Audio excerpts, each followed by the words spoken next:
The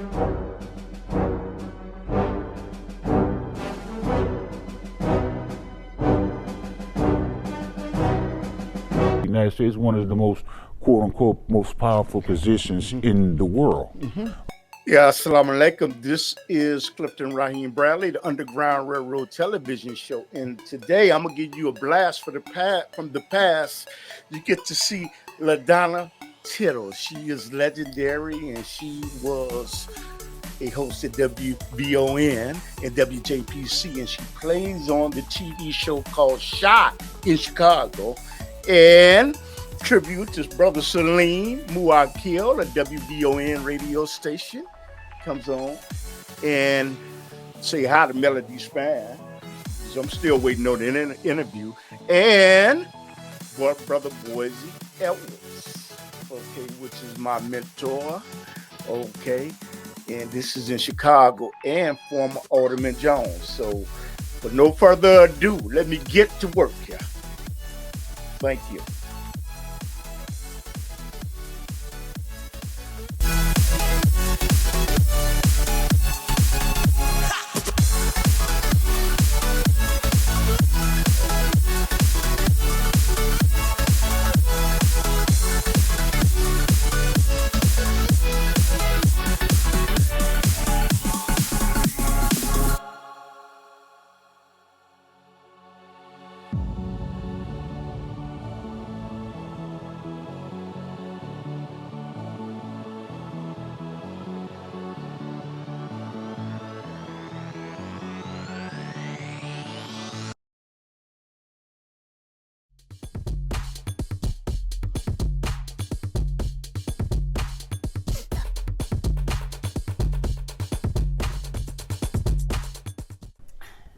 Welcome back to your show, Underground Railroad. This show shows on Channel 19 every Saturday at 10:30, and your host is Clifton Raheem Bradley. But today we are live, so I want to encourage our audience to call us. We have about 13 more minutes on our show. So let's go ahead and discuss. We're talking about the elections, upcoming elections. What do you think is the role of our African American community, our Black community, as far as these elections? Oh, that we should get out and vote. I just did a promo on my show, Cooking with Tittle.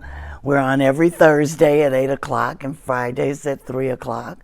And I just did a promo about voting for democracy. It is so important that we do not elect felonious criminals into this White House. And it's slowly deteriorating what is happening now with the former president, that they're trying to take away our rights, women rights, as far as abortions are concerned, or whatever your view is about life. But women that are having a hard time with pregnancies, women who are dying because they can't get medical attention because of this crazy reversal of Roe versus Wade, which was in effect for the last 50 years.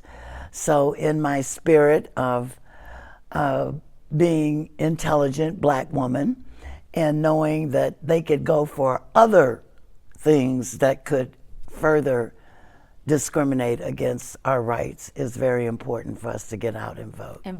And my apologies because I forgot to introduce you, Ladonna Tittle. And so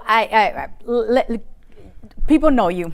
People know you from various... They may not. They say it's not who you know, it's who knows you. Who knows you. So first, that was important for me to do, to apologize. But let's go ahead and talk about women's rights as far as this upcoming election. Well, it's like I just said, we have to be more cognizant of how we vote and who we vote for.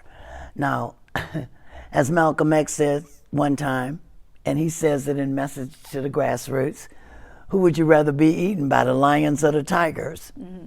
Okay, so this is a democracy. We have two parties, Republican and Democrats, And before a long time, before Reconstruction, black people were Republicans. That's right.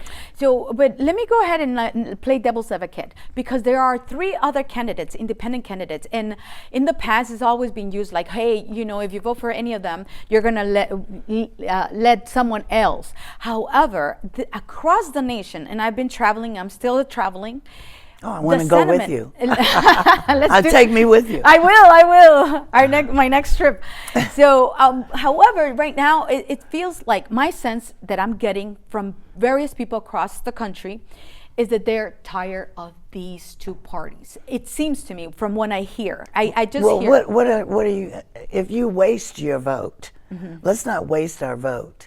Right now, there is not one outstanding independent candidate that stands out to me. So we have Kennedy, and we have Stein, and we have Cornel West. So when I talk to people, you're talking about Dr. Cornel West? Yes. And he's going to make president. And I'm talking, okay, Jill Stein, and this is the 3rd time for her running. And I doubt if she's going to make it too. Well, she's on the ballot. It's not that they're not good enough, but what I'm saying is that you have to be realistic with this election. This election is very important to us. And by the way, so are your local elections and who you elect in your local offices. So I tell people all the time, you know, get out and vote. It doesn't have to be a major election for president or for vice president. You have to vote for your councilman. You have to vote for, now you can vote for your school things. You can vote for mayor. You can vote for alderman. These elections are very important. Governors are important. So let me ask you, because in my previous conversation with the previous guest, we talked about, okay, to this day, okay, all across the nation, we still do not have health care as Americans. But we have some kind of health care, thanks to the Obama administration. Okay. We have some kind of health care. With the former president, we did not even have that. They've been knocking down everything. Now they're making it so that you can use machine guns to kill people. They just had a shooting today. You know, that was horrific. And it's because the Supreme Court, which is heavily weighed by the former president who elected some of these people, and they blocked it. And here you got a mass shooting going on. And it's going to continue to go on until we can do something about it. So that's when I speak to people across the nation, and I would love to take you with me so that you can hear. I would love to go. Yes. And I'll do my cooking with them, because that's what I do. Oh, that's what cooking you do. with Tittle. And I love all kind of ethnic dishes, and I love experimenting different cultural foods. So, you know, with food, everybody comes to the party, right? Oh, that's right. Everybody shows up, right? Everybody shows up. And that's a good way to actually start in the dialogue. Yes, I think it would be absolutely. awesome. Around a good plate of food, chips, dips, whatever you like to eat. And then have a nice discussion about and it. have a good discussion, and hopefully something will come out of it. It's very hard to change people's minds, because a lot of minds are made up. They talk about black men wanting to vote for the former president. That's ridiculous. It is ridiculous. I mean, this man is a felonist. He's been said guilty. There are people who said they wouldn't vote for him if he was guilty, and he has been found guilty. And I believe with the other charges, the insurrection that happened January 6th, where people were killed. This is serious. This man says if he shot somebody in New York City, he would never be atoned for his criminality. That is the wrong statement to say. Just because you're president, you can go and shoot somebody, you won't be convicted. That's not right. I agree. No man is above the law. I agree. I totally agree with you. Now, let me go ahead and play devil's advocate. Say. Yeah, let me play devil's advocate based on the question right here. Biden, he's 80-some years old, right? Why does that matter? You know, in this country, we say age does not matter.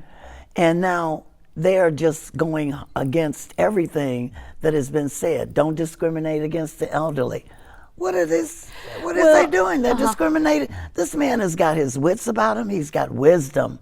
We must respect our elders because they have wisdom. They may be right, they may be wrong, and we can decide on if they're right. But right now, Biden and Kamala are right. Okay, we have a caller, but before that, I just want to share with you that I actually did a research because on Biden Criminal Act 1980.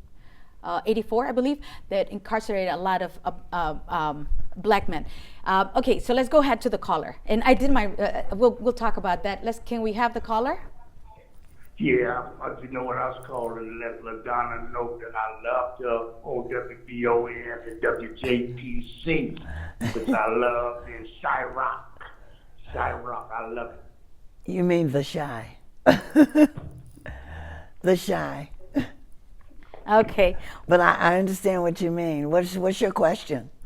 I think that was just to comment. Oh, I love you. Thank you for calling in. Appreciate that. Appreciate all of my my supporters, and thank you for supporting me with The Shy and other movies that I made. And I'm wearing my Prince glasses, you know, the third eye, the windows to your soul. So I see you, caller. I see you. Okay, excellent. So this is based on research that I did in a graph, and actually there's a video of that I came across where a guard was commenting on how after that act there was incarceration. I mean, black men were incarcerated. You're talking about January 6th? No, Biden. You're going back to 1984? 1984, yes. So, you know. Biden wasn't president in 84. No. He pushed for that law. Okay. That is the case. So many times what I come across is when our politicians actually tell us something and then do something else. And I'm very concerned because I was just in Washington, D.C. last week. Well, you know that's going to happen, don't you? And you know politicians do lie. Yes. So, okay. Let's be real here. Unfortunately, they do. They say what is necessary to get over. But shouldn't we make them accountable? Well, should we? We try to. I think we So what try. can we do to make them accountable? Put them in jail, probably. Give them a few days to rest up, you know. But of course, you can't incarcerate everybody. But I can say this much, that the fairness of the law has yet to be showcased among equal opportunity.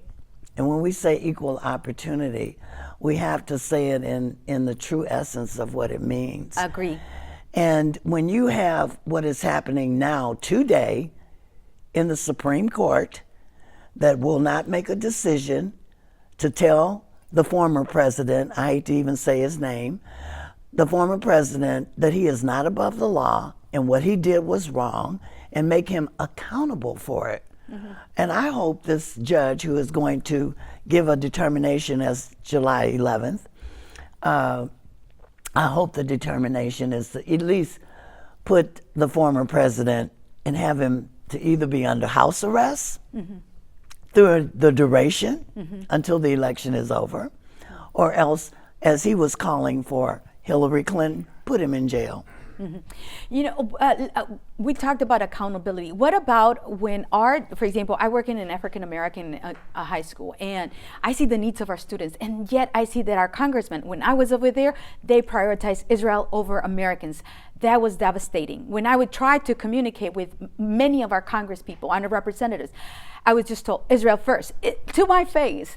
So I was so sad and disappointed because my community, my youth, our youth of our communities are struggling. I drive there and I see this need, and yet I see all of these, our politicians not necessarily working for us. You know, so it's so devastating. I feel you. And black and brown men and people of color or people of minority status should want to help themselves. You have to pull yourself up.